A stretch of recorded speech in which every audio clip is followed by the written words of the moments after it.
We are at this Piscean moment where there's a condensation of planets in Pisces. And so we're at this last moment of having that freedom to imagine anything. And it's not a waste of energy, because what we imagine now gives us a fixed point, gives us the point of creating an intention. Because remember, an intention is simply creating a dream that you want to come true. And I think the important role that astrologers have is to make connections, because when we make connections, especially in the brain, which is where all connections are ultimately made, we increase our awareness. And when we increase our awareness, we increase the choices that we have. We basically can change the trajectory of the unconscious just following the course of least resistance, and begin to build dams on that river where we need to irrigate an entire field, and this is really the purpose of yoga.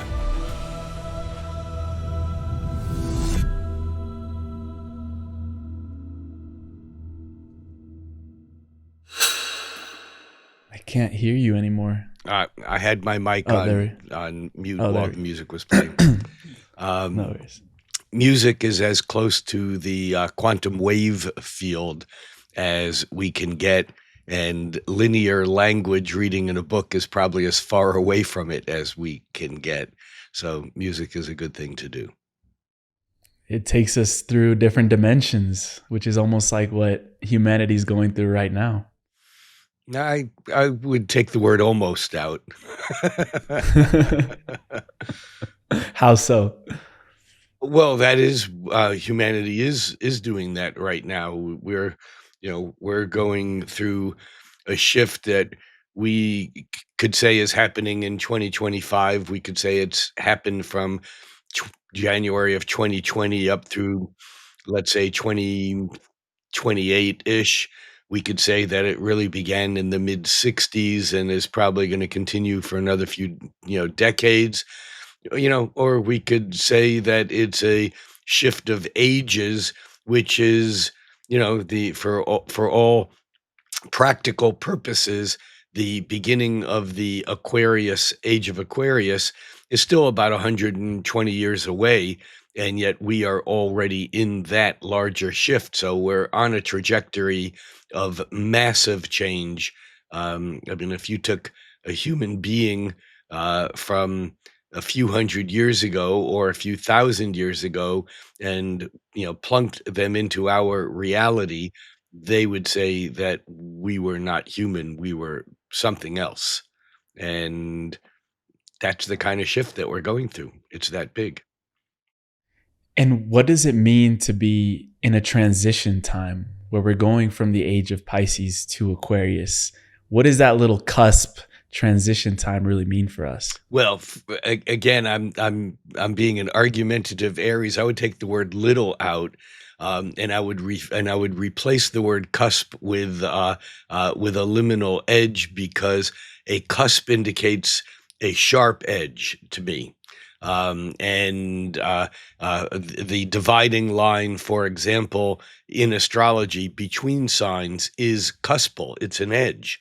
But when we're talking about an edge based upon a cycle of just over 26,000 years, actually just nearly 26,000 years, which is what the wobble of the Earth is, each age in astrology is about 2,100 years.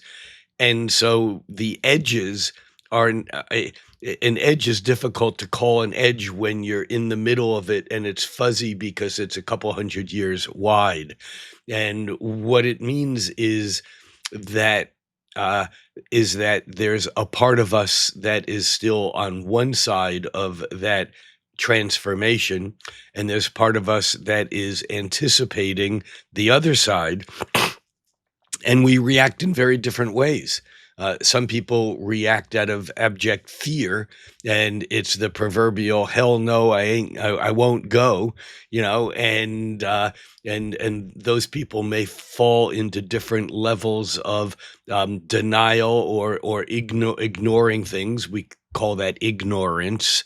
And other people are maybe so eager to be there that they lose touch with the current reality and they're already grasping and reaching into the future.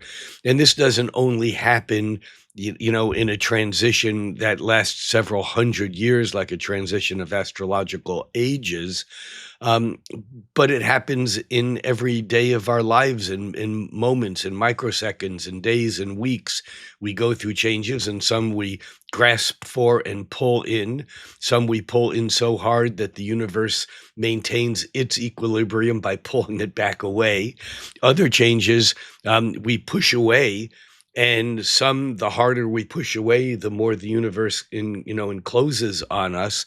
And this is really one of the deep lessons of using astrology as a metaphor, and that is that there are times to let's call it go with the flow, with the acknowledgement that really only dead fish go with the flow, that we're really flowing with the flow and using our guidance to manipulate, as we flow.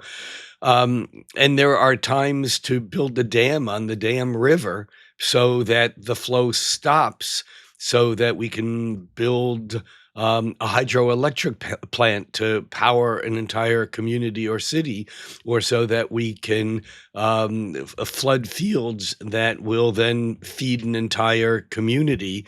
And the problem is that the instruction manuals that we're not supplied with at birth don't tell us whether we should flow or hold. There's a song, know when to hold, know when to fold. And it's in some ways, life is like that game of poker that you never know for sure whether it was a moment to hold or a moment to go with it.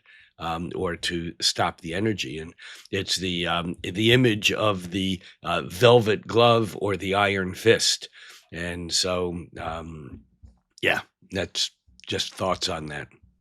And I know you said that we are seeing the last gasp of patriarchy, colonialism, and capitalism. Did I say that? And yes.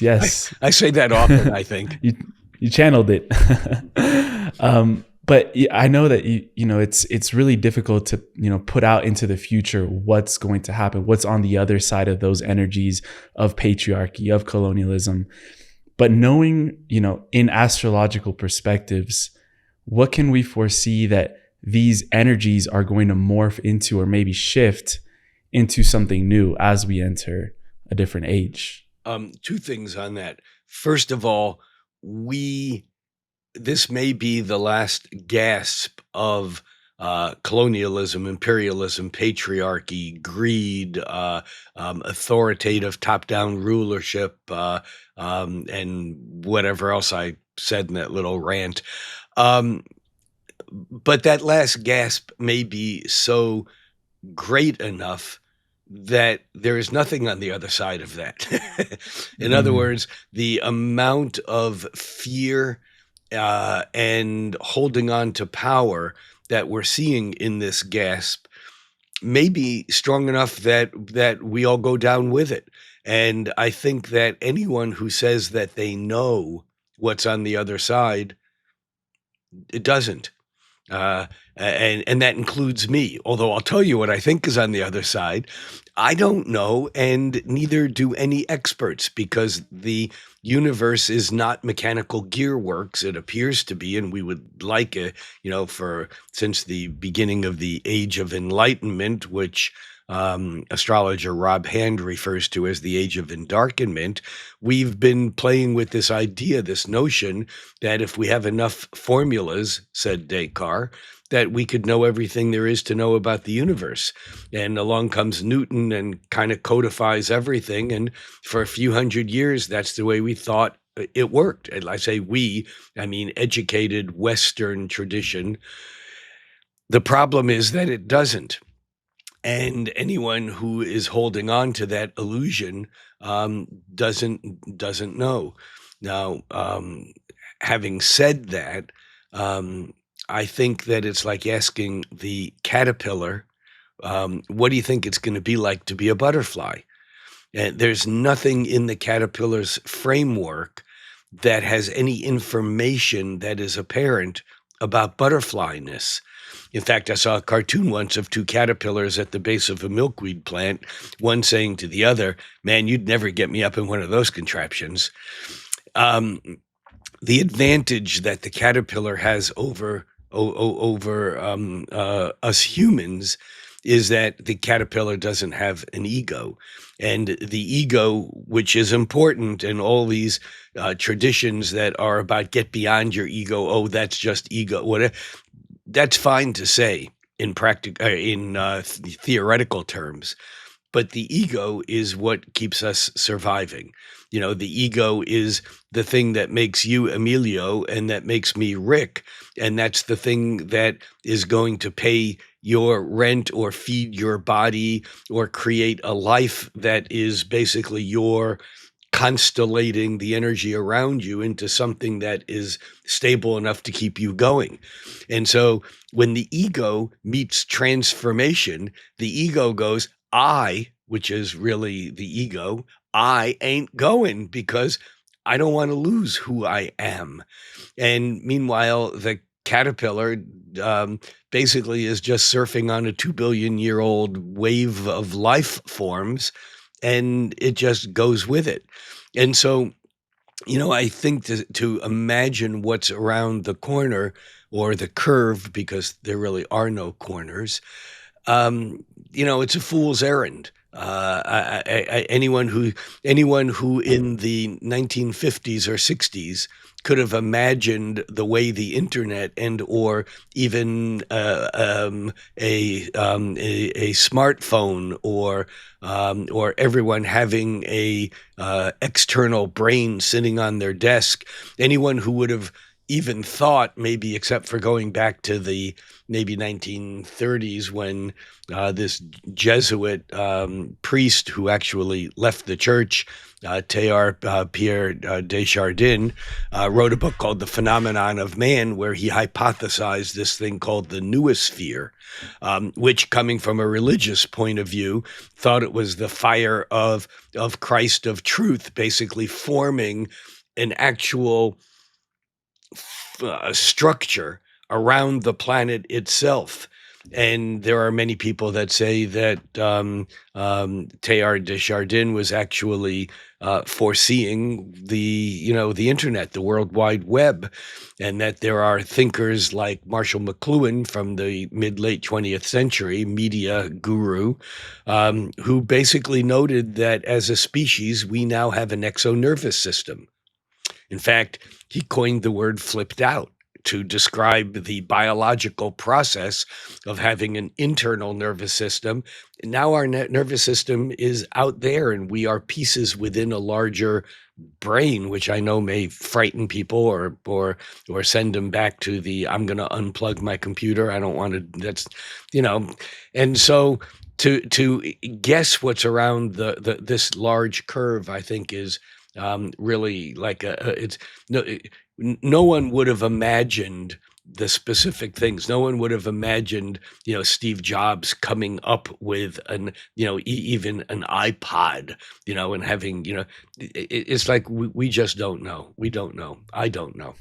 And you said when it comes to things like prophecy, there are two things to take into account. One being those massive like cataclysmic events that happen once in a while, like the Steve Jobs, and also having enough data points from the past to then look at the trajectory of what's to come. What have you felt have been those cataclysmic changes that have been happening in the last few years that are leading us towards something? Well, when you say last few years, I would go back to the turn from the 19th to the 20th century. And from a cosmological perspective, that's still just the last few years, because the beginning of the technological ability to look in the subatomic realms was something that was just not seen on anyone's trajectory, to actually know that the cosmos does not conform to the laws of cause and effect, that Newton's mathematics, which still can launch couple of ton object and accelerate it to get out of the Earth's gravity, have it meet up with Venus and accelerate by using Venus's orbit, and then fire some rockets to go off, separate from that trajectory, and meet up with an asteroid the size of a football field, 1 billion miles after traveling. That's all Newtonian mechanics. The shit works only when you stay in the three-dimensional world. And when physicists began delving into the subatomic realms, what we now call quantum physics really has impacted everything in our lives. So I would say that is a cataclysmic discovery, but it was less one discovery than a few decades of process of exploration and attempts to integrate it. And during that same period of time, you had Thomas Edison and Nikola Tesla, of which really should probably not be used in the same sentence, because as Tesla once said of Edison, when someone did compare the two of them, basically said, he was a mere tinkerer. Edison said that invention was 1% inspiration and 99% perspiration. And I think Tesla maybe played that completely opposite, whereas the inspirational breakthroughs that he made were not improvements. They were major busting through totally different paradigms, and people forget that the entire planet Earth is powered by the mind of Nikola Tesla, who came up with this idea of taking electricity and pulsing it on, off, backwards, forward at various frequencies or speeds, because he believed that's the way the entire universe worked. And even in the electricity that we have running our computers or the lights or everything in the world is basically Tesla's idea of pulsating electricity at 50 or 60 times or cycles or hertz, 50 or 60 cycles per second. But what Tesla also created out of his inspiration is the idea that you could make devices to alter the frequencies of these vibrations, which basically opened up the ability to use the radio waves to transmit entire reality structures. Like, we say, you and I, we are here. Where the fuck is here? It used to be based upon the three-dimensional reality of this is where we are. But in the world of vibration, which everything is, going all the way back to Pythagoras, who claimed that everything is vibration and that all vibrations arise sympathetically with other vibrations.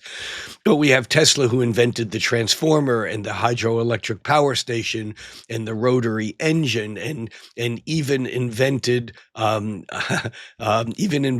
wireless radio. Even though Marconi was given the patent originally, it was transferred to Tesla because he did it first. He said that he doesn't hold anything against all these people that use his ideas, but why can't they think of their own? Um, Bottom line is that was hugely transformational. And in fact, even the astrology that I do, really the astrology that everyone does, whether they know it or not, is based upon Tesla's breakthroughs.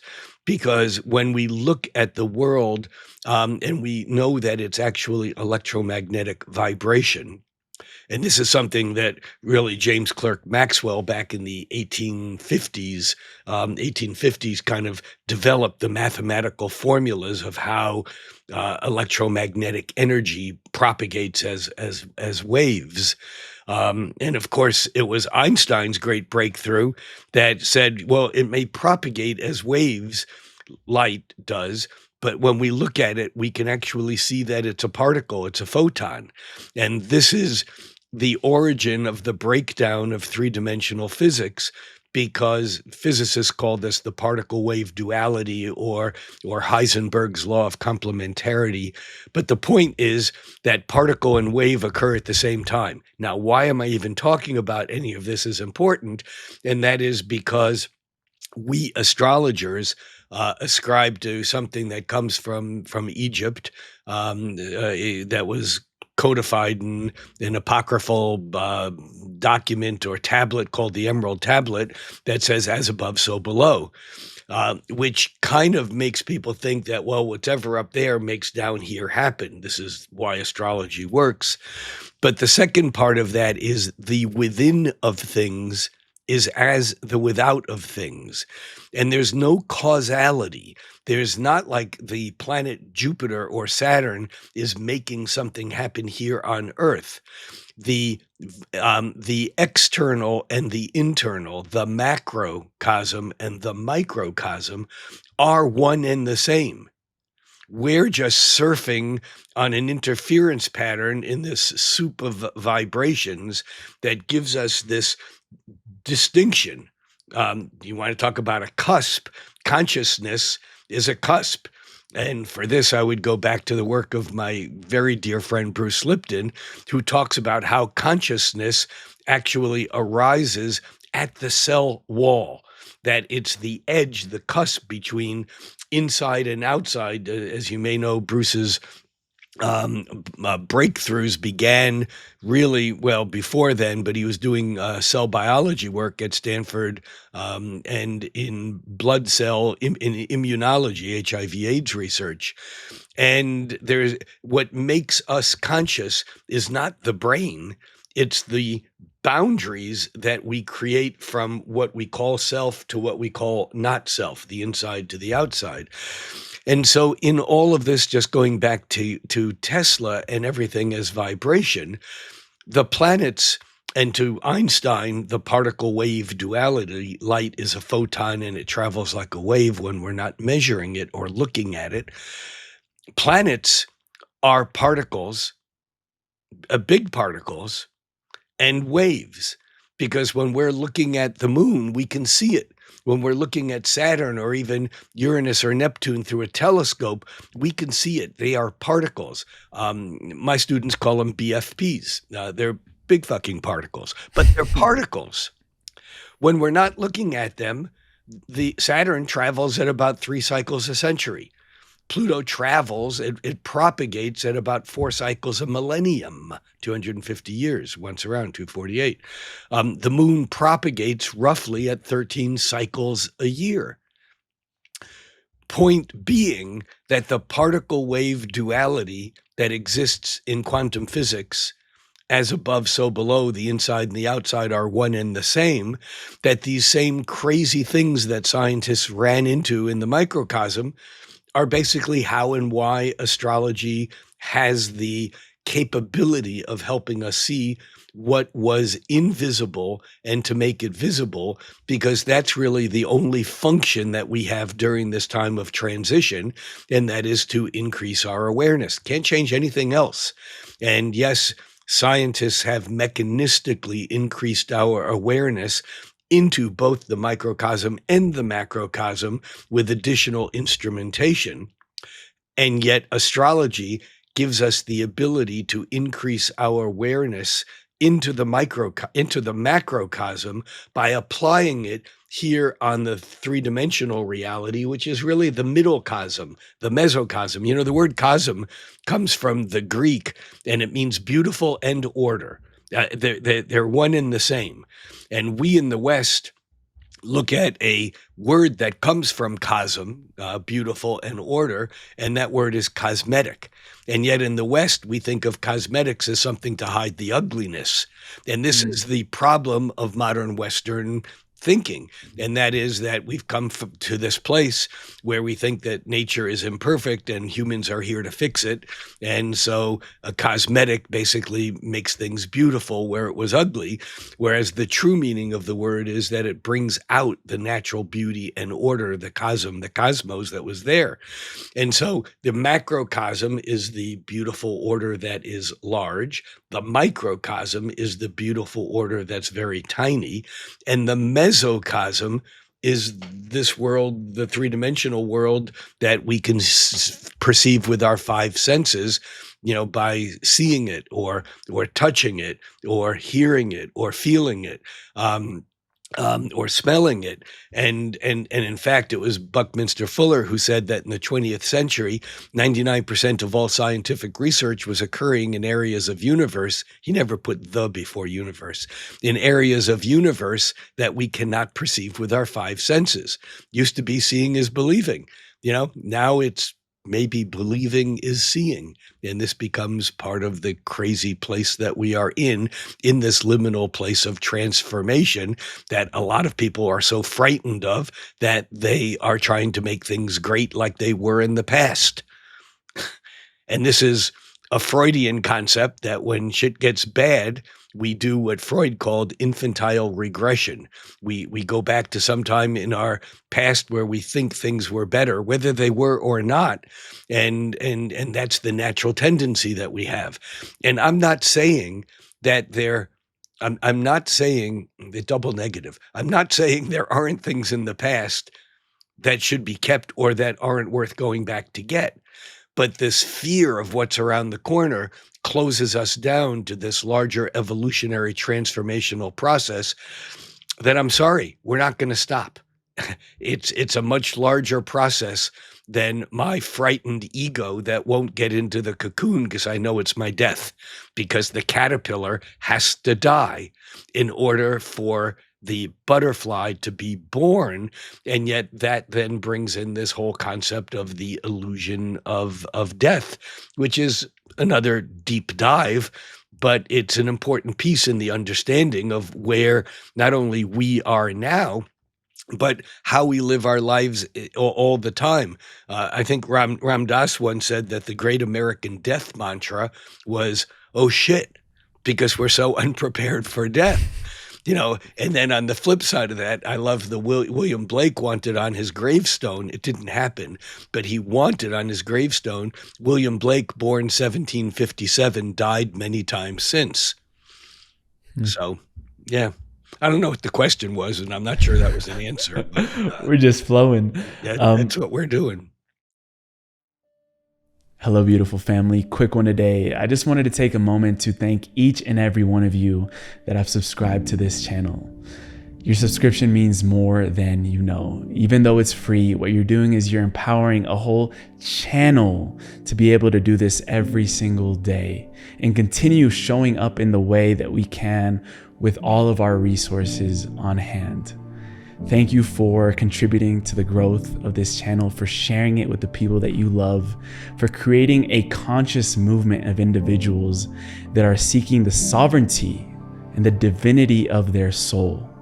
This is why we're here. And if you haven't already and you're enjoying this content, I invite you now to look below on that little button that says subscribe and welcome you properly to this community. Thank you for being here. Thank you for being who you are and being pure love and radiating that with everyone that you see. Back to the episode. In your study of all of this stuff, and I love the way you just tied in quantum physics with astrology, but there's a moment where you realize astrology's place in the history of the Western mind and the intellect itself. What did you find out about astrology's role in that? Well, I have to admit that I was in college from 1967 to 71, and it was a time of great transition. I mean, there are those people who say that if you live through the 60s, you don't remember them. Well, I remember them. I remember everything about them. And one of the things was that all kinds of new ideas were flowing in. It was during my late teen years that things like numerology and astrology and yoga and alternative diets and psychedelic substances, mind expansion, entheogenic, whatever you want to call it. And astrology was just one of those many things that came in the radical explosion of consciousness during that time. I have a BA in psychology, and I had the privilege of having access to the Bollingen translations of Jung's work from German into English. Volumes, and I plowed my way through a lot of it. And I'm one of those people who I think that even though I've read almost all of that material, I don't think I could really fully grasp a lot of that material without speaking German and Greek because of his facility with working with those concepts. And without psychedelics. Well, the psychedelics maybe help experientially, but not in interpreting the Greek. Anyhow, um, I was doing astrology then, or at least curious, reading books. There were no computers to calculate charts, but I was, we were calculating by hand people's rising signs and reading about. And this is not me alone. Me and a few of my friends were reading books about, what does Mercury in Sagittarius versus Mercury in Capricorn mean, and those kinds of things. But there was a part of me that just thought this was some sort of cool, magical, party thing that just it worked. I don't know how it worked, but it worked until I began reading Jung. And in his work, although he wasn't as out at that point in time with his astrological work, one of the volumes was Symbols of Transfiguration. And there were alchemical studies, and alchemistry and astrology have a lot in common because from alchemy came chemistry, and from astrology came astronomy, both of which lost touch with the metaphysical portions of transmutation and observation. That it's been said that astronomy is like a glove, and astrology is the living hand inside that glove. So it was my senior year in college as a psychology student that someone came by my house and dropped off a book and said, "Hey, I found this book. I think you might like it." And I'm looking here up at my bookshelf. It's back there, and I have several copies of it. It was a book by a man named Dane Rudhyar, who was a theosophist and an astrologer. And this book was called The Astrology of Personality. And the book was basically a critical analysis of astrology in light of 20th century philosophy and psychology, primarily Jung. Now, as I read that book, I was floored because I began to realize that pretty much everything important that happened in the development of Western intellectual and scientific thought had its origins in astrology. And it was like, WTF, exclamation point, question mark, because I didn't know that. I didn't know, that Johannes Kepler, who's considered to be the father of modern astronomy, who's considered to be the shoulders that Isaac Newton stood on when Isaac Newton was asked, "How do you see so far?" He said, "I see so far because I stand on the shoulders of giants." And he meant Descartes and Kepler and a few others, but them in particular. And I didn't realize, and I don't think most other people even today realize, that Johannes Kepler was an astrologer. That was his full-time day job. He was the timekeeper for Emperor Rudolph, who was the, like he was like the Pope of the Holy Roman Empire, so to speak. He was the emperor of the entire Protestant world. And Kepler's job was basically the court astrologer, keeping time, making calendars. And in doing that, he needed more accurate information, which led him on this mechanistic search, which resulted in the laws of planetary motion. But Kepler also contributed a huge amount of very important thinking into the astrological tradition itself. And when people say, "Oh, you're an astrologer, what's your astrological lineage? Who's your teachers?" I always say Pythagoras and Kepler, because that's where the main stuff comes from. And it was Kepler who actually wanted to throw out the zodiac. He said, we don't need the zodiac because basically this is all about vibration. And we're really interested in how the planets vibrate with each other and create sacred geometry. And in fact, Kepler introduced into astrology um, 2, 4, 6, 8 new aspects that were considered to be heresy because the aspects were based upon what was codified by Ptolemy back some 22,000 years ago from Kepler's time. And they were based upon divisions of 12 based upon, the zodiac. And Kepler said, well, this is my words on him. He didn't say this particularly, but his observation was that you can divide a circle into 12 and get the zodiac, but there aren't 12 signs up there. We made that up because 12 is a really useful number because you can divide it in half or in thirds or in half again in quarters. 12, and that's why we use 12 or base 12 for keeping time, because it's such a fantastic number and it has very important sacred geometrical correspondences also. But Kepler said we could divide the circle by 5 and get the much aligned 5-pointed star, which was considered to be satanic by the church, which is built upon a 4-pointed star. The sacred geometry behind all of this becomes obvious when you understand the mechanistic nature of the results of sacred geometry. And I think that came to a highest fruition with the works of Buckminster Fuller in the mid-20th century. But Kepler said you can divide a circle by 5 and get a 5-pointed star. You can divide it by 10 and get, 2 interlaced 5-pointed stars. You can divide it by 8 and get half of a square, or a square and a half. And basically, this was shocking in his time, but these are all now aspects that are widely used. I'm a champion of them. I've been teaching about these Keplerian aspects, and I'm not the only person doing this by any means, but most astrologers, even today, don't. Point in all of this is that it was Dane Rudhyar's book, The Astrology of Personality, that made me realize that I couldn't just go get a PhD and become a counseling psychologist, which is what I thought I was going to do with a degree in psychology, that this astrology stuff was too important. And plus, I have another badass streak that lives inside this aging body. And it's when someone says, don't do that, that's what I want to do. I could be, even in high school, I could be reading a really good book. It was assigned in class and I'd have to put it down. I'm not proud of this, but I am proud of the fact that it's pushed me to being, one of those outsiders who doesn't necessarily agree with what the status quo or what the, normal look at the world is. I look at normalcy and I go, not so much. No, thanks.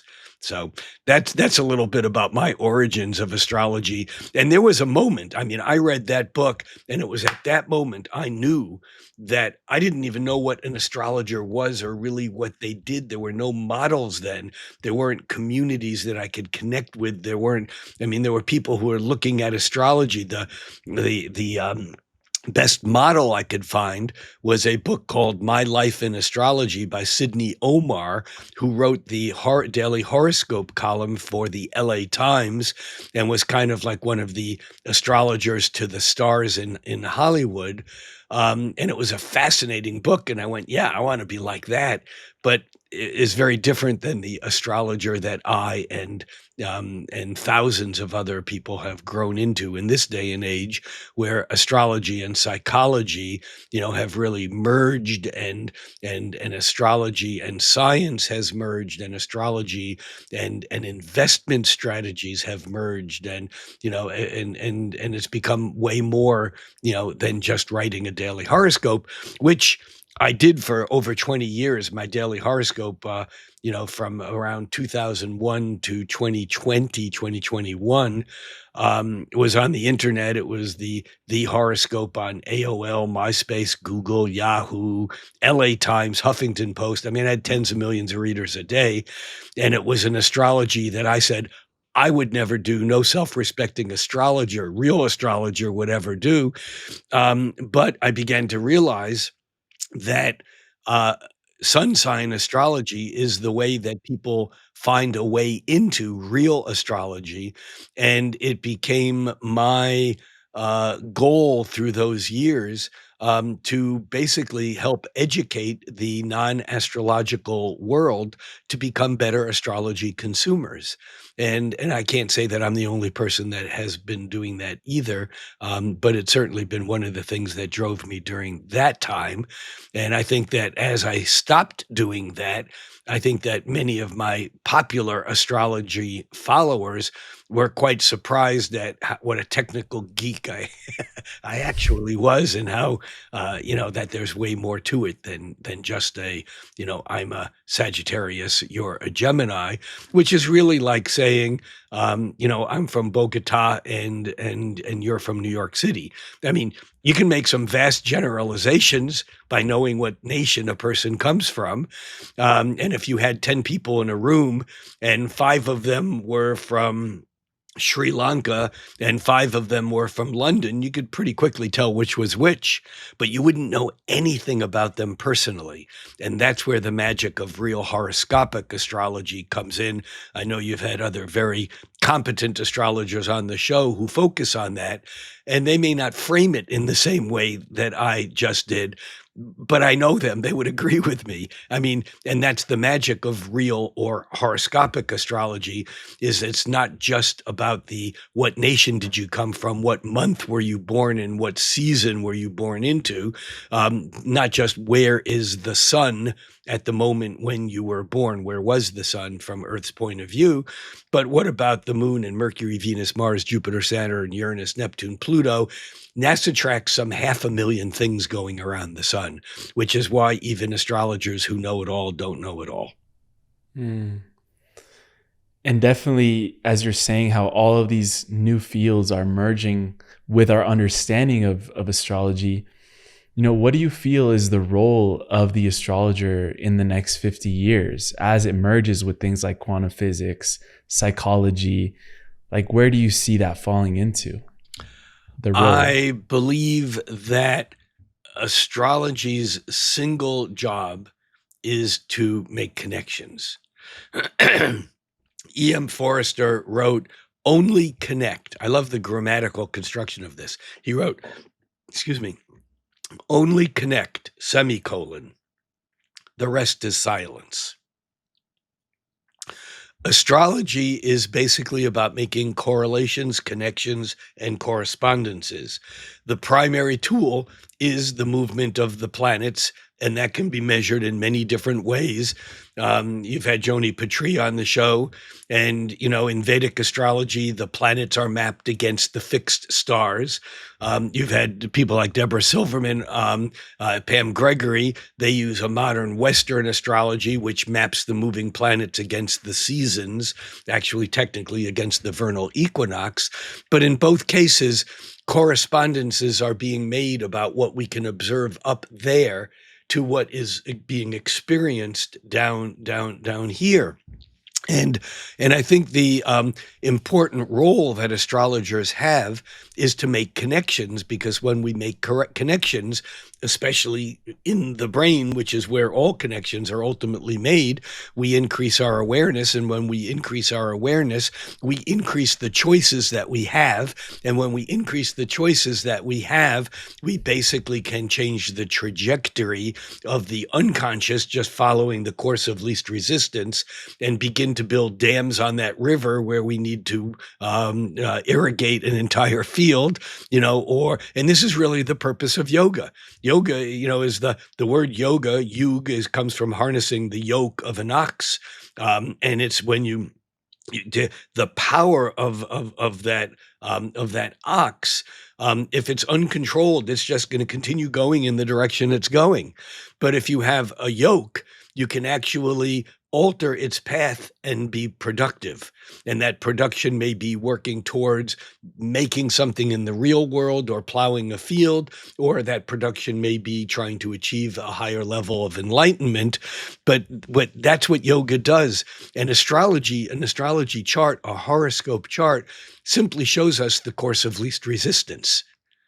you know, and that's why an astrologer can look at a chart and go, well, maybe this and maybe that and maybe that, and in most cases be true, because most people follow the course of least resistance unless one delves into some sort of awakening or metaphysical path or spiritual path, even an athletic discipline, any form of discipline which falls under the astrological realms of Saturn, actually can create three-dimensional reality. And so the role of the astrologer is actually to help increase people's awareness, not to tell them the future, not to tell them about themselves, but to help guide them in a way that gives them more choices in their individual lives. And there's a big discussion that goes on. I know that I'm caught up in this often because people get on my case on YouTube, in particular, where I attract viewers from all over the world. I mean, I just did a YouTube podcast that had over 500,000 views. A lot of these people don't know me, don't know anything about astrology, and a lot of people say, "You're an astrologer. Keep your damn politics out of astrology."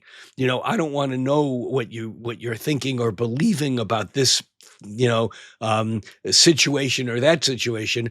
I just want to know what's going to happen. And I am very firm, and I know many astrologers pretend towards neutrality. I think that's a very dangerous thing because they have beliefs and they sneak out and sound like they're real astrology when they're actually based upon their beliefs. And so I tell people I'm a human being first and an astrologer second, and I have reactions and biases. And if you know my biases, you can still, even if they're totally different than what your biases are, you can still listen to my astrology, but you'll know where I'm coming from so you don't get fooled by something that I'm saying and saying it's astrological. And so, from that standpoint, the role of astrology, I believe, is also as an agent of social change. And you Mm. look back historically, and astrologers were primarily employed by kings and queens and dukes and popes, until the early 1500s. Pretty much every pope was either a competent astrologer or employed a staff of them.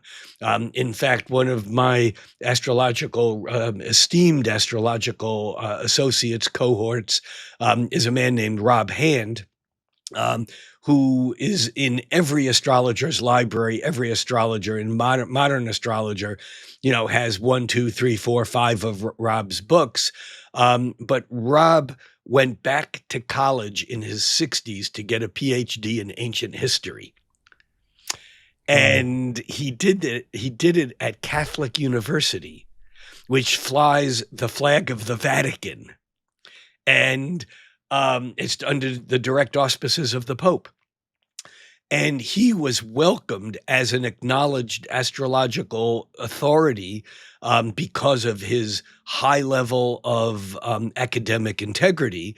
And the priests who were the faculty not only welcomed him into this program, but said, "We need people like you doing this work." And Rob's PhD, his doctoral thesis, was on the use of astrology by the Vatican in medieval warfare. So, the connections that we make are important, but we astrologers guide people. And, even World War II, people forget that the very top level of English government and the very top level of German government, all the way up to Hitler, there were astrologers employed on both sides trying to figure out timing and when to, and who will and who won't, and who can, and who can't. So I think that astrology has a very important role to play. I remember being in an audience in Washington, D.C., with about 1,000 other astrologers. I'm thinking this was 1992. I may be off a year. Um, but the keynote speaker at that conference was an astrologer named Joan Quigley, who actually was for 7 years full-time employed by Ronald Reagan, or actually Nancy Reagan, and actually helped navigate and pick the Reykjavik summits, which led to, détente and the disarming of nuclear weaponry and so on. And my point is that there is strong astrological history of astrologers working in the realms of social change, and I think that that's an important piece. However, I would also end this little, ramble that all politics is local. And I end almost every podcast I do with a little line that I half stole. The line that I actually stole was think globally, act locally, kind of used as an environmental call. And I say think cosmically, act locally, because when we do astrology, when we go on a spiritual journey of any sort, we're moving into the cosmos, into the macro order, macrocosm, or the micro or and the microcosm, and we're seeking that beautiful order. And so we thinking cosmically is absolutely important, but unless you act locally, it's why bother? And acting locally means in your relationships with your siblings, your parents, your children, your friends, your spouses, your lovers, the waitress or waiter in the restaurant, the person struggling with a bag at a car that you can just go over and hold the bag while they unlock the car. I mean, these, what the Dalai Lama would call random acts of kindness. I mean, it's all change begins locally. And the last book that Carl Jung wrote before he died, a book called The Undiscovered Self, he made the claim that world peace would never be attained through political treaties, that world peace would only be attained by the peace of the conflicts within individual minds. And, this in some ways is kind of like a slightly different interpretation of Mahayana Buddhism that basically says no one gets off till everyone gets off. No one can be fully liberated if there's someone who isn't. And so that's why I think that astrology is a good metaphor. It doesn't have answers. It's a metaphor in which we can use to map time, but astrology is a good metaphor to remind us that thinking cosmically can be useful only and only if we act locally. Hmm. Beautiful. And in that line of thinking, what are some of those connections that you're currently making with these cosmic, events that are happening, the movement of the planets? What are you connecting the dots with and playing around in kind of your model of understanding with astrology? Well, look, I'm a history junkie and a news junkie.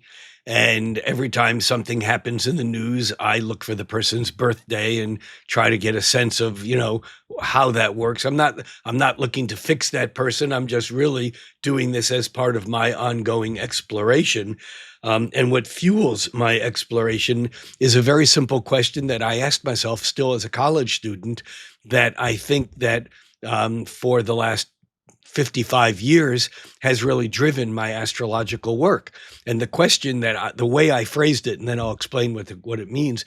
My question is, how does meta become physical? And it's really not meta having anything to do with the corporation, but it's how does how does this constellation in my life? I mean, this is one room in my home, but my collection of books, of artifacts, of photographs, of people, of music that you can't see, but my collection of experiences, all of those things that end up creating the constellation that we call Rick Levine. How does this coagulate or constellate out of one cell that basically begins as nothingness? There's some process of how invisible becomes visible, about how the universe evolves somethingness out of where there was nothingness prior. And I mean, and I think the mystical parts of pretty much all religions, whether it be Christianity, Judaism, even the ancient indigenous practices around the globe, certainly Hinduism and Buddhism. I mean, they're all asking and in some way digging into this same question. What is creation? Even science. How did this all begin? And so, from one standpoint, for me, astrology simply becomes a map of beginning to understand that. It's not the only map by any means, but I think that that one of the things that we can do in our lives is follow any course of action that helps us, kind of delve into that invisible, that still point. I think that you mentioned at the beginning, that quietness. When I look at what's going on right now, I mean, we're in this crazy hall of mirrors. In fact, I just finished production. I'll be posting it on Saturday, on February 1st. My forecast for the month ahead, which I do on YouTube every month. Anyone can find them by just going to Rick Levine Astrologer on YouTube.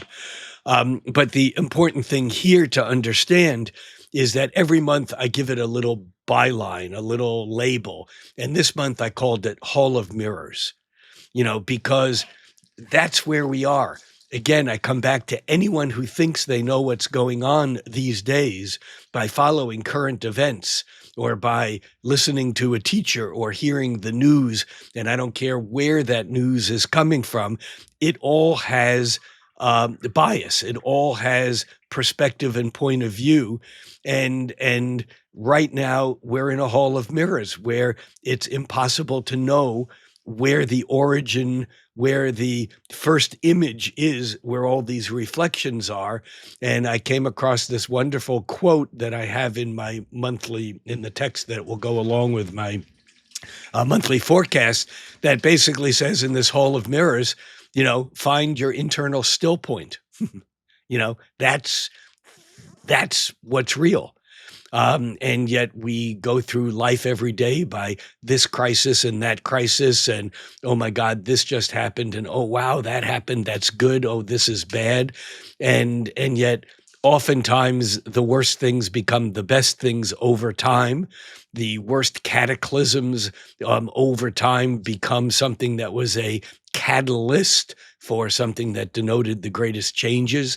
Where I don't know if you or any of the viewers have read the science fiction book, The Three-Body Problem, which has been made into a Netflix, or at least a small part of it. Yeah. I saw the series. Haven't read the book. The series barely touches the surface of the crazy and deep complexity. But one of the things that does come across in the series, and I think so far only year one is out, which is maybe the first quarter of the first book of a trilogy. I mean, it's overwhelming. But one of the things that stands out in that book is the aliens, without giving too much away, or the ETs, basically, they say we're just bugs. Now, I'm not saying that, but anyone who thinks they know what's going on doesn't. And even in those moments when we have clarity of knowing what's going on, as soon as we open our mouth and put it into language, that's not what's going on. It's the truth cannot be spoken, because words are based upon structure. Words are based upon geometry within the brain. That's how thoughts occur. I mean, this is, again, part of the incredible work of Buckminster Fuller, and Synergetics being a 2-volume of 500-600 pages each volume. The subtitle of Synergetics Volume 1 and 2 is Explorations into the Mathematics of Thinking. I mean, and so as soon as we think, as soon as we open up our mouth and talk, we're relying on geometry that is no longer about the connection to that still space. And so, I think there's a line that I wrote that something like something about it's heart of gold, but the truth, but the truth can never be told. For thinking means something goes, we're I can't do the line, but it's basically and thoughts do have shape. We can't escape. There is no escape because thinking means thoughts, and thoughts do have shape. The bottom line is that we can all strive for that, but no one knows what's around the corner.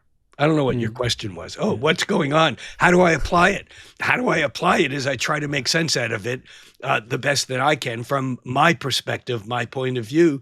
But my point of view is not your point of view, and you may make sense out of it in a very different way.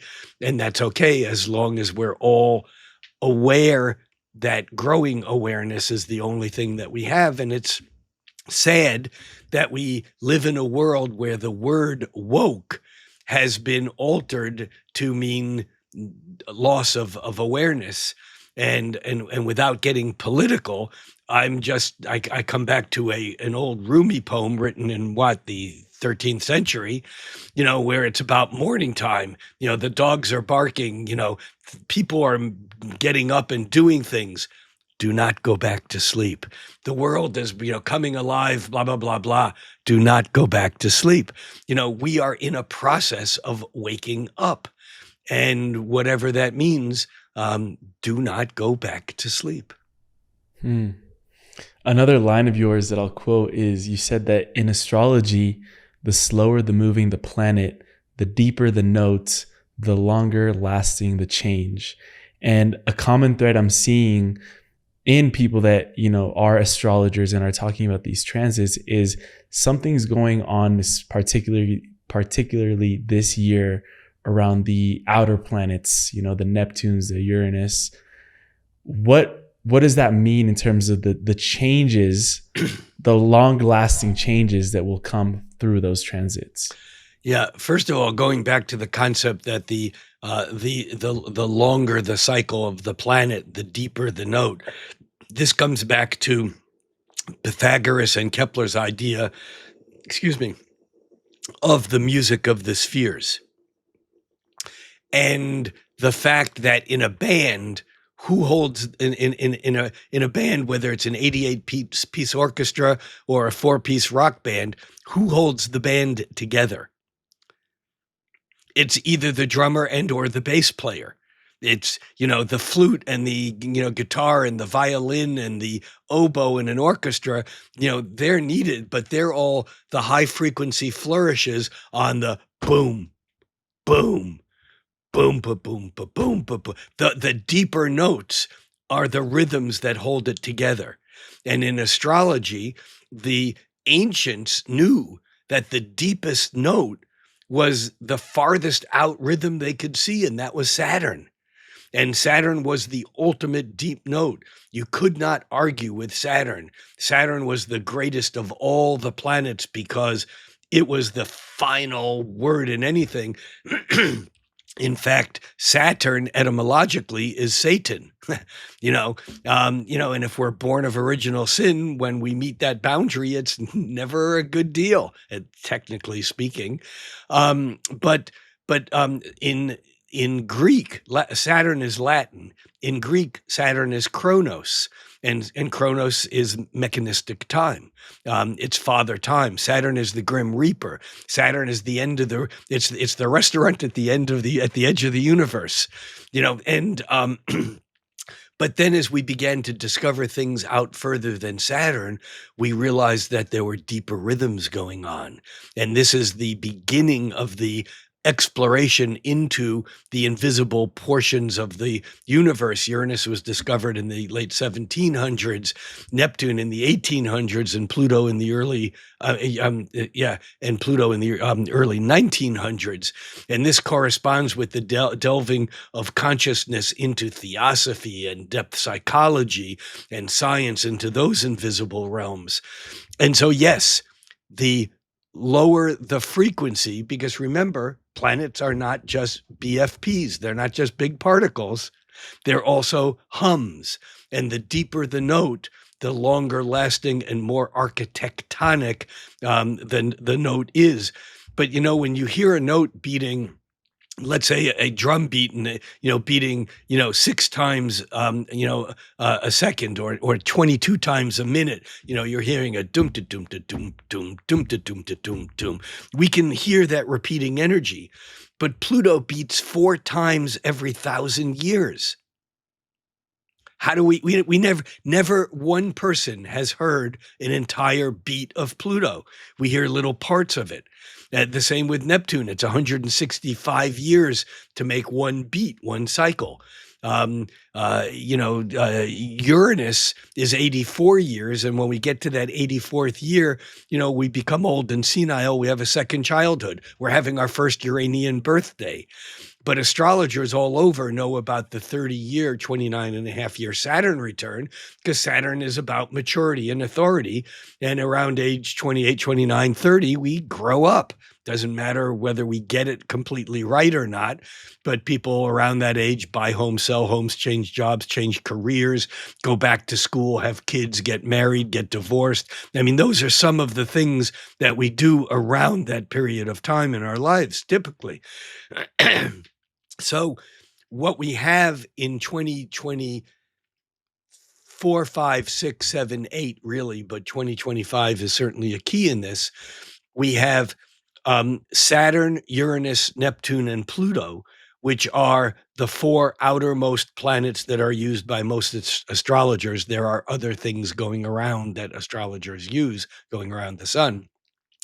Many people know that Pluto has recently moved into Aquarius for the first time in exactly 248 years.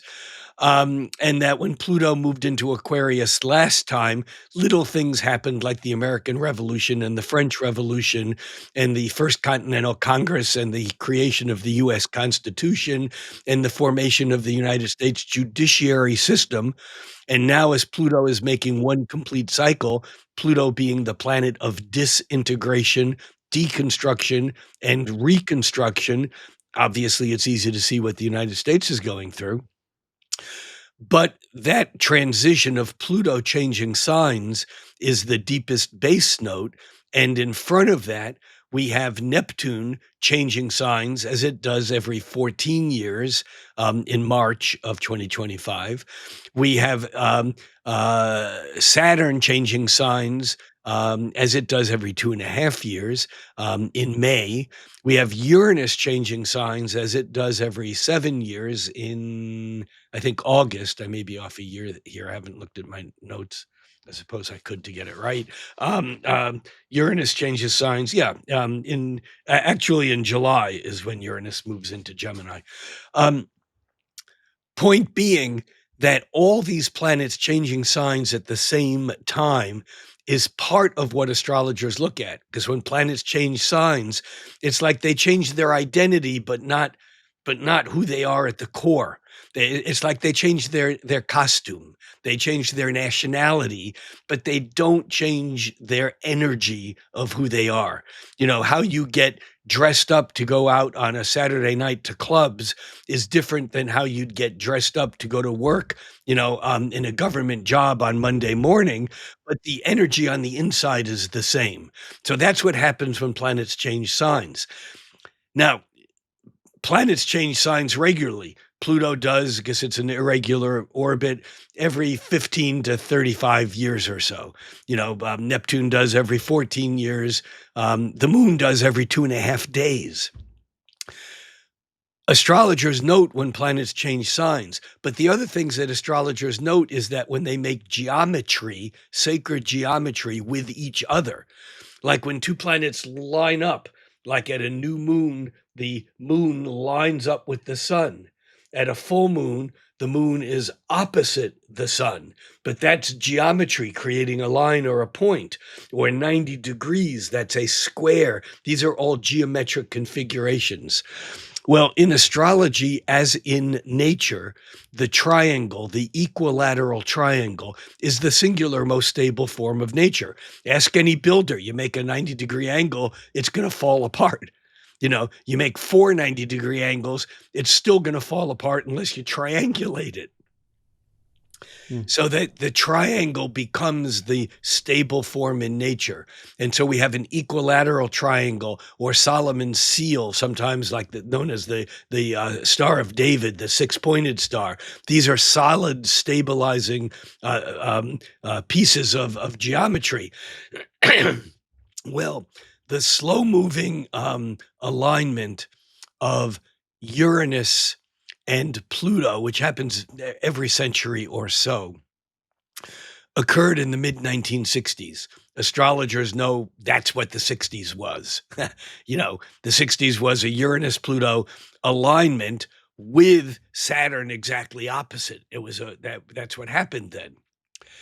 In the 2010s, 2012 to 2015, more tightly, Uranus and Pluto made a 90-degree angle. That's like an opening square to a moon. That's what we in our calendar call a week, because a week is 1/4 of a 28-day moon cycle. And again, when people say, "Oh, I don't believe in astrology," I go, "Oh, cool, you don't use a calendar. How do you get by?" Because a week is an astrology. It's one half of a moon cycle. Half of a moon cycle is a fortnight. We don't use that so much, at least in the United States, but other parts of the world still do. Anyhow, so in 2012 to 2015, Uranus and Pluto were squaring, creating conflict over those events which occurred at the seed period, like a new moon, when they were aligned in the mid-60s. And so what was happening in the 60s? Sex, drugs, rock and roll, revolution in the streets, a rise of civil rights and people demonstrating, not just in the United States, but in Berlin, in Paris, in Mexico City, the student revolt in the mid-60s, where it was intense, in Indonesia, all over the world. There was a rise of feminism. There was a rise of civil rights, or an awareness of civil rights. There was the use of entheogenic substances that helped people pop out of their ego three-dimensional reality and explore other realms. There was an awareness of environment that came into our lives then. And then, not that those things ever went away, but it's like latency. They went a little quiet. And then around 2010, 2012, 2015, all of a sudden, kapow, it was back in our face. In a matter of a few years, gay marriage became accepted legally all around the globe. I mean, not everywhere, I get it, but it was like explosive. We had gender fluidity that appeared in a way that was there, but it exploded.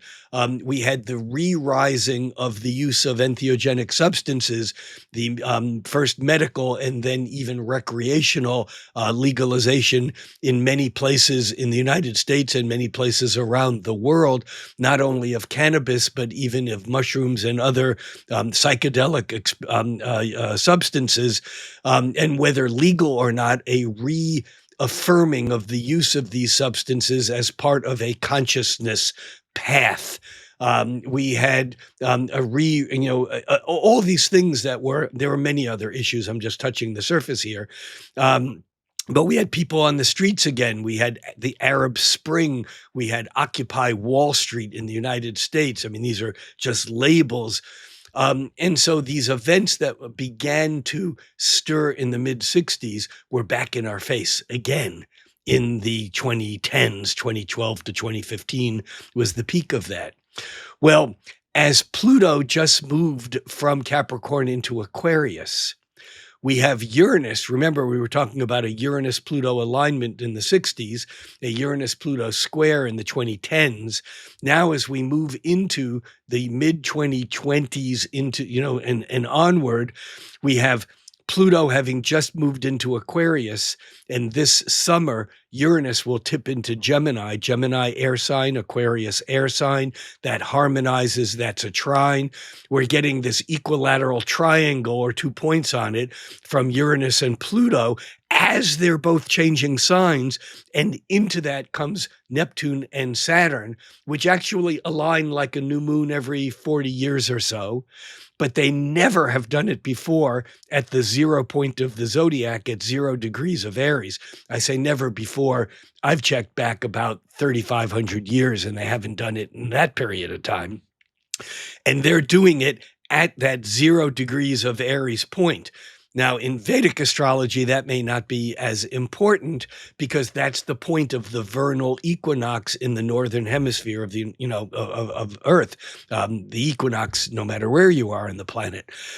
But the fact that they're doing that at the same time, they're moving from Pisces into Aries and making that conjunction, and they're doing it at a point that's going to make out additional points on that six-pointed star exactly halfway between Pluto and Uranus, making that triangle. And so now we have the four outer planets all making points on this six-pointed star. And by 2026, into that Jupiter will come, the next faster moving planet inward. And so this is extraordinary. And if astrology is based upon looking at rhythms and what happened the last time this happened, we can do that with new moons. We can do that with, the events in the Mideast. We can look at Saturn and Pluto and that cycle, and we can see how the World Zionist Organization was founded in 1898 when Saturn and Pluto were opposite, and that in 1914 when they were aligned. Within a few days of the shots that killed Duke Ferdinand and started World War I, that was the time when the Arab world aligned with the Western allies under the agreement they would protect them from the Turks. Great, Lawrence of Arabia. But then at the next opposition in 1931, Great Britain declares martial law in Palestine because the Zionists are basically have come in. They don't know what the hell to do. At the next conjunction in 1947, you have within a year of either side of that, the United Nations being founded and Palestine disappearing. At the next opposition in 65, you have basically the Yom Kippur War, and and that whole the Mideast is on fire again. At the next conjunction in 1982, you have the Israeli invasion of Lebanon and the whole fiasco of the U.S. embassy in Beirut and so on. And at the next opposition in 2001, in the fall of 2001, you have the bombing of the World Trade Tower. And then at the next conjunction, in January of 2020, you have that whole area is a tinderbox again. So is Hong Kong, so is Kashmir, and we all get sidetracked by the event that happens on the same day as this Saturn-Pluto conjunction in January of 2020, and that's the announcement of the first mortality from the then called, air quotes, Wuhan virus, and the announcement of the genome of the Wuhan virus itself, which basically cascaded an entire series of events then. But the point being is that these are invisible cycles to most people. Once you see them, you can't unsee them. And so what's happening in 2025 is that all the outer planets are changing signs, and they're all doing it in a harmonious locking with one another, which I kind of relate or correlate to the idea of copper, which is malleable and soft as a metal. And tin, although it's brittle, is bendable. But when you melt copper and tin together and it cures, it becomes bronze, and that's it. And I think what we're at is we're at the last threshold of potential change before it becomes it, whatever it may be. And I don't think anyone who knows really knows, because it's still in flux. And if you were to look out there and see how things are, and I don't care what your politics are, I might personally care, but from this discussion, I don't care what your politics are.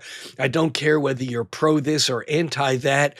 Whatever issues you choose, you're going to bump into someone who agrees with you on that issue, but is in the opposite camp on three others. And that's what makes this so confusing right now, is because we have bifurcated everything into these camps of this or that.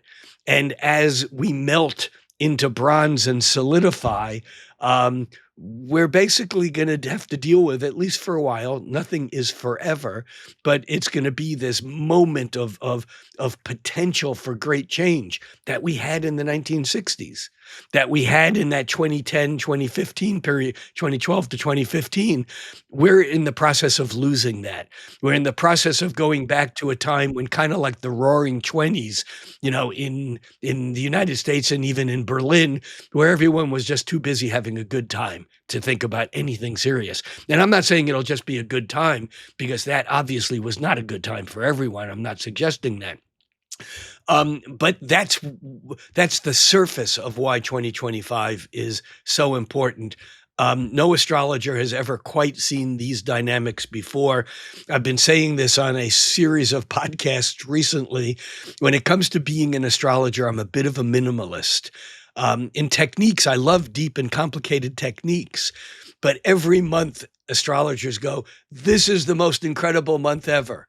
This alignment of Jupiter and Uranus back in April of 2023, this is going to change everything. This new moon, this eclipse, and I always go, no, time goes on. Before cosmic event, chop wood, carry water. After cosmic event, if you're still alive, shut up and chop wood, carry water, So I'm a bit of a, don't make me crazy with this is the biggest moment ever.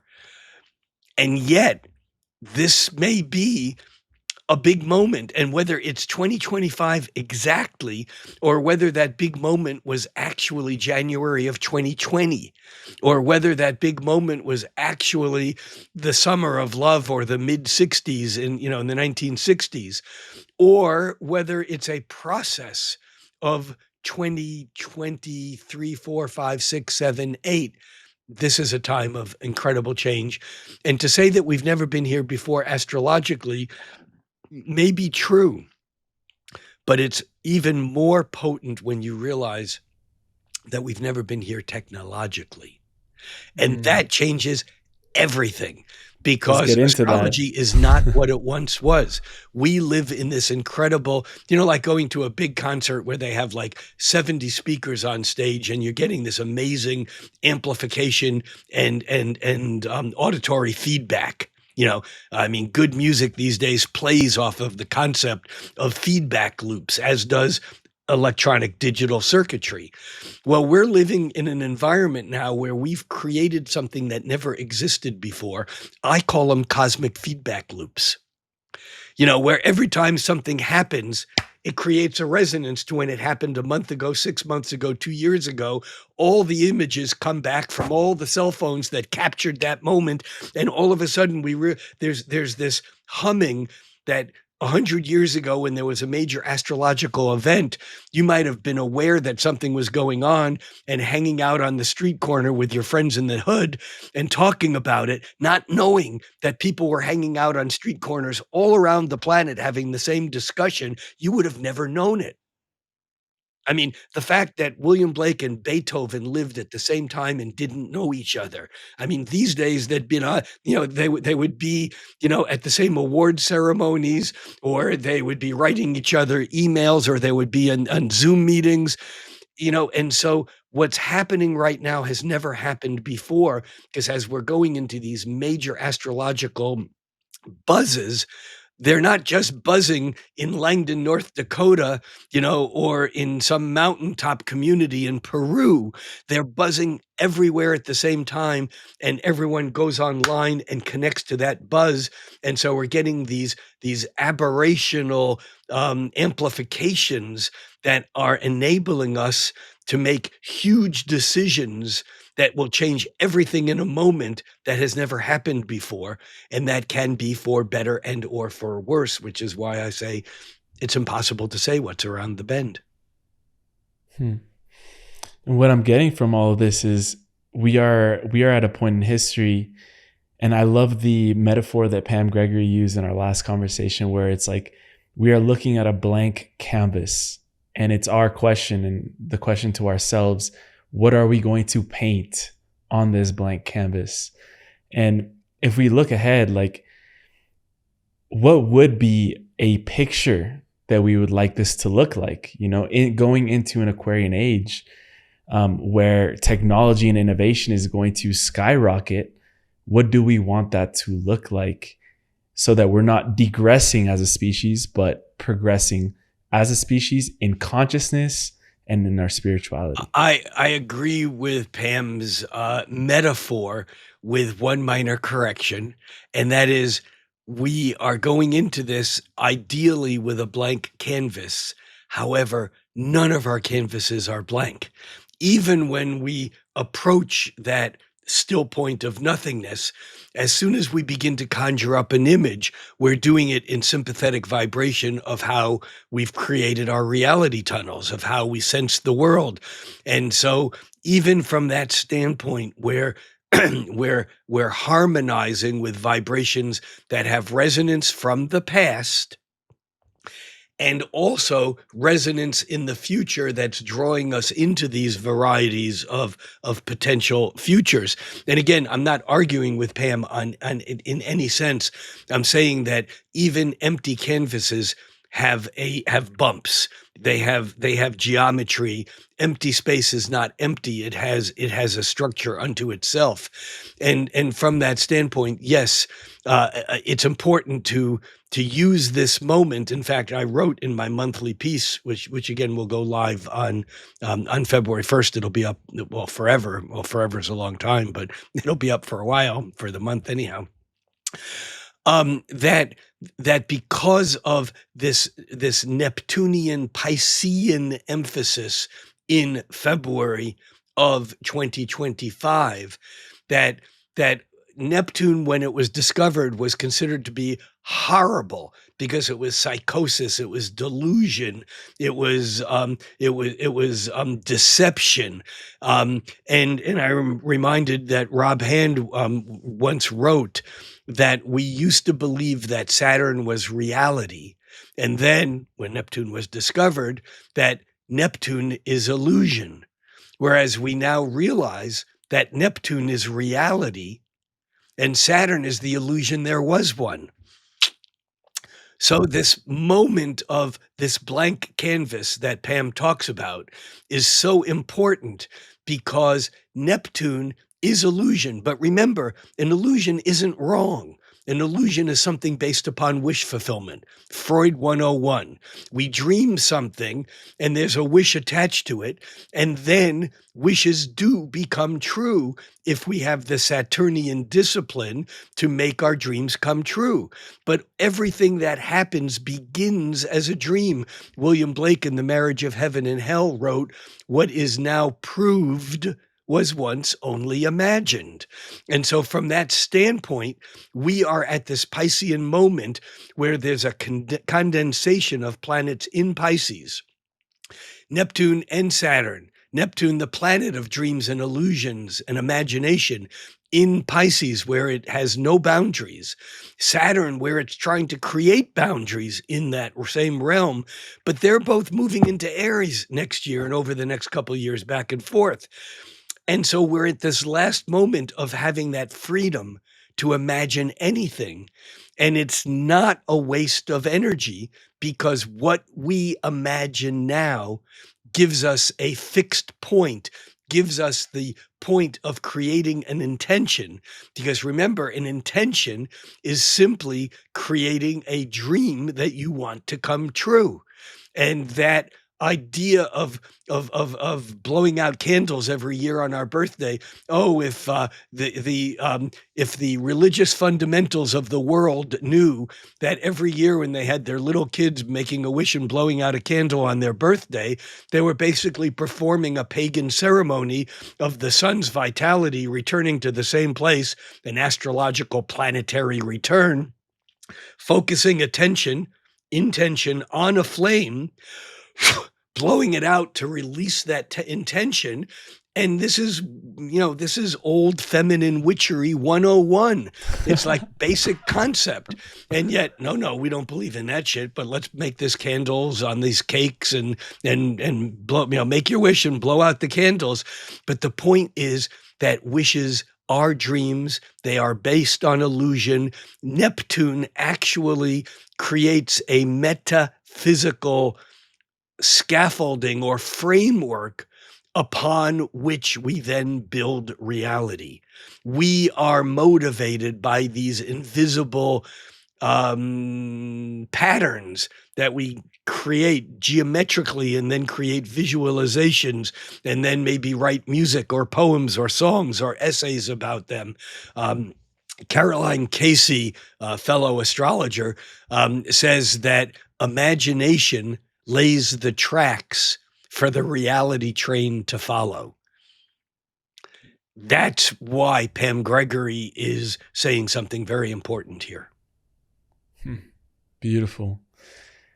I wanted to ask you on a more micro scale, on a more personal note, what are some of those biggest transits that can truly shift someone's life that they should or would want to be aware of? Well, you've probably heard this line before. It's not how big it is, it's how you use it.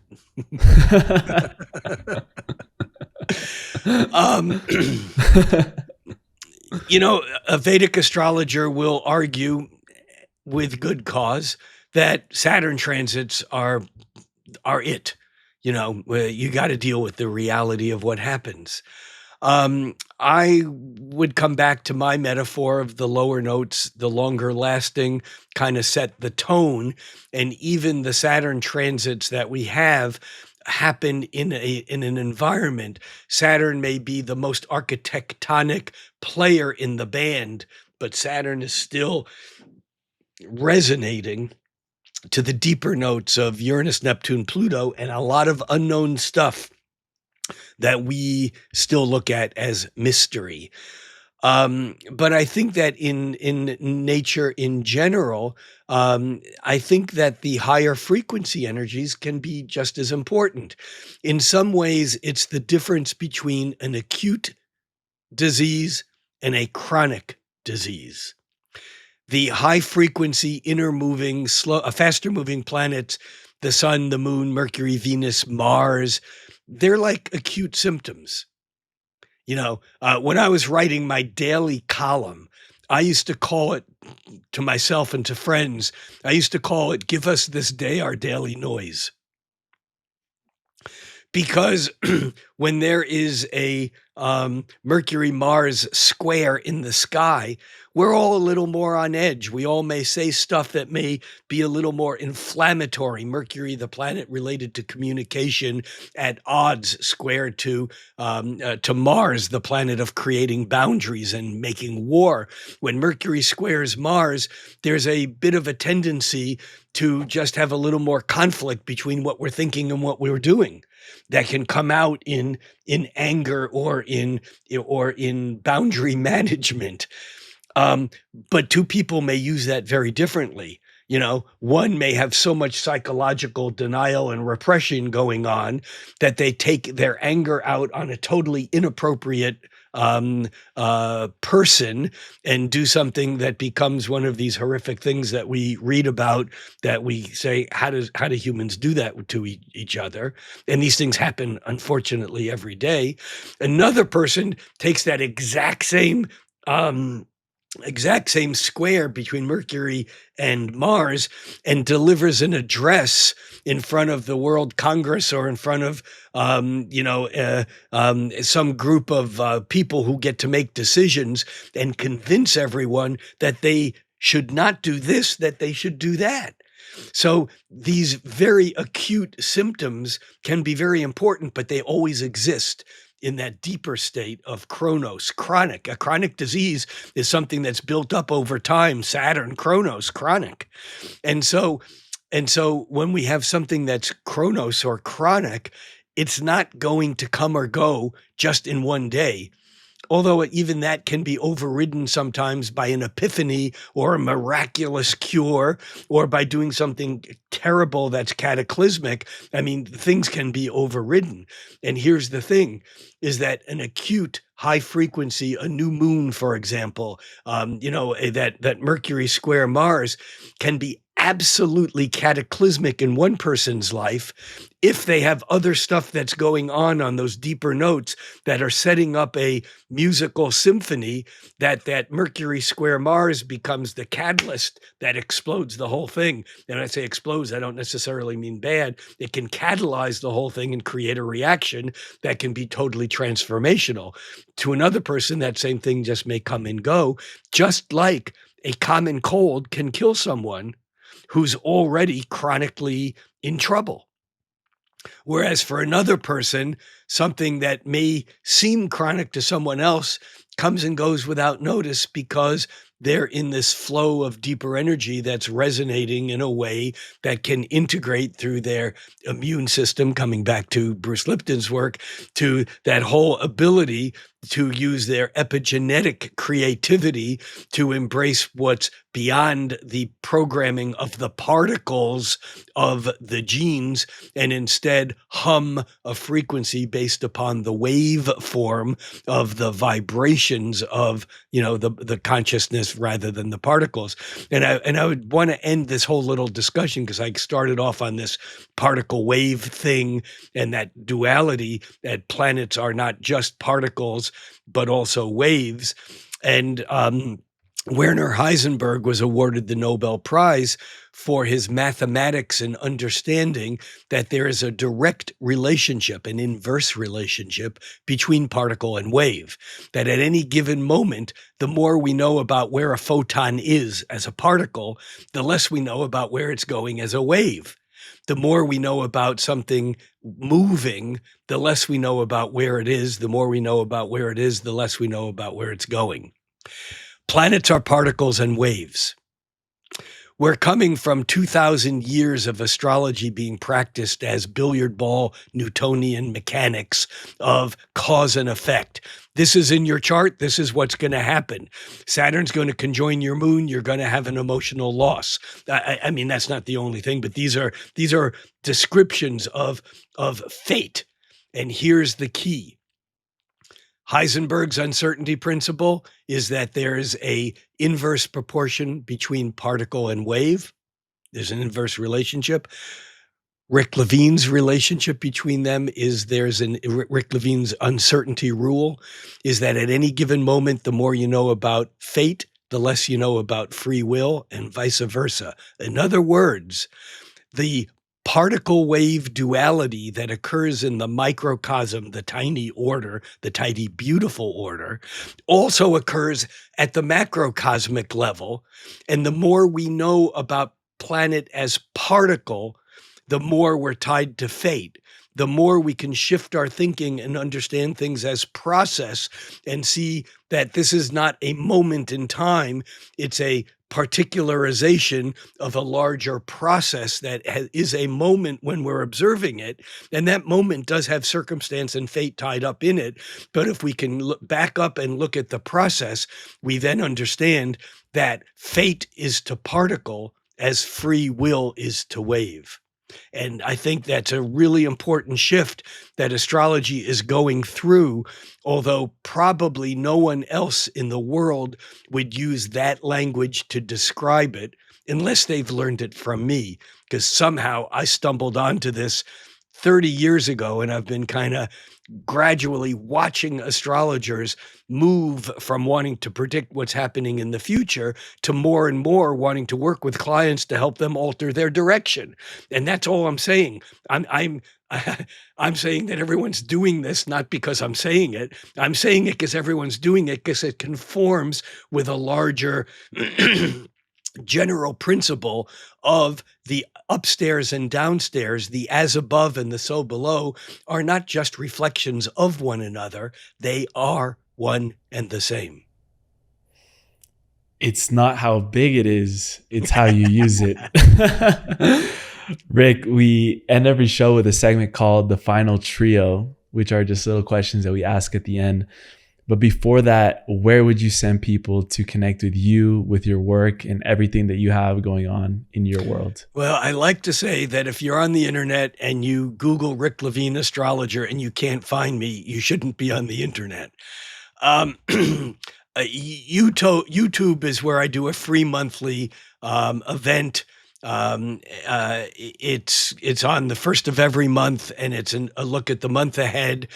There is a lot of astrology jargon in it, but even if you don't know astrology at all and you can just let the jargon wash over, there's an immense amount of information. There's nothing in it about why this month is better for Geminis and worse for Tauruses or anything of that sort. It's more about what I call the cosmic weather. And when I talk about the cosmic weather, it's important to understand that if I know it's going to rain, I'm not going to bring my suntan lotion and my towel to the beach. However, if I'm a duck, I'm heading to the beach because I know there are going to be none of those goddamn humans running around making my life complex. There's no such thing as good or bad days. But if we understand the rhythm of the energy, which is what I do in these monthly forecasts, and I'm not the only astrologer who does this. Many other people do this. But Rick Levine Astrologer, youtube.com, / Rick Levine certainly gets you there. But I do have a Patreon that's under my name, Rick Levine, for people who want to dive, deeper. I do a lot of YouTube stuff that's subscription only, a lot of teaching online. I have a fundamentals in astrology course through Astrology Hub that is starts right at ground zero and leads people through, I think they're 45 half hour to 45-minute classes that will take you through the fundamentals of astrology. I've been teaching for more advanced students at Kepler College, which I was a founding trustee of some 30 years ago. I have an Instagram account, Rick Levine Astrologer. Gee, how original can you get?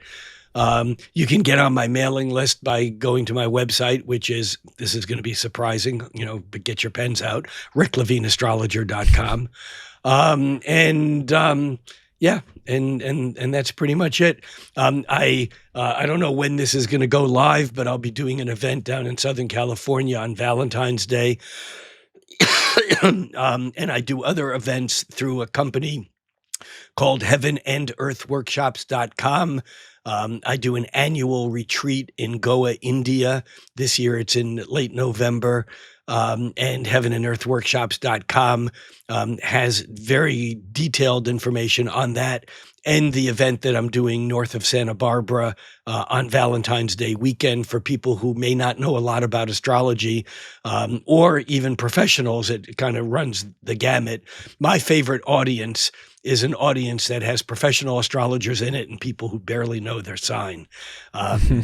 It's a challenge that I love, and it's my favorite audience. But that event on Valentine's Day weekend still has some room. It will close out.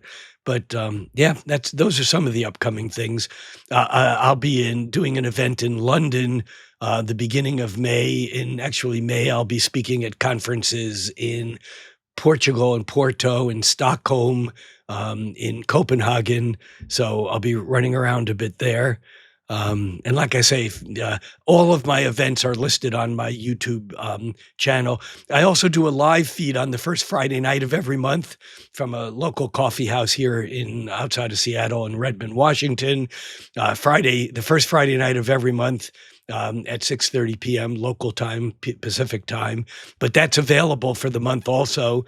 And I have a topic that I talk about, usually less technical than my monthly online, YouTube. So that may be more than you bargained for, but you asked. We'll put everything that you just mentioned down in the show notes. And I love how you ended that last riff talking about how astrology is moving away from Newtonian deterministic, this is what's going to happen, fate, but acknowledging the quantum that is infinite possibilities and potentials. So the first question I wanted to ask you is, what is the highest potential that you are seeing for humanity right now? That's a simple. It's a one sentence answer. It's to become more aware. I mean, anything else that I would say on that would just be variations of, what can I do in my life to increase my awareness? Whether it's studying astrology or doing yoga or meditating or getting better at playing the guitar or harmonica, or whether it's, reading these great books increase your awareness. Beautiful.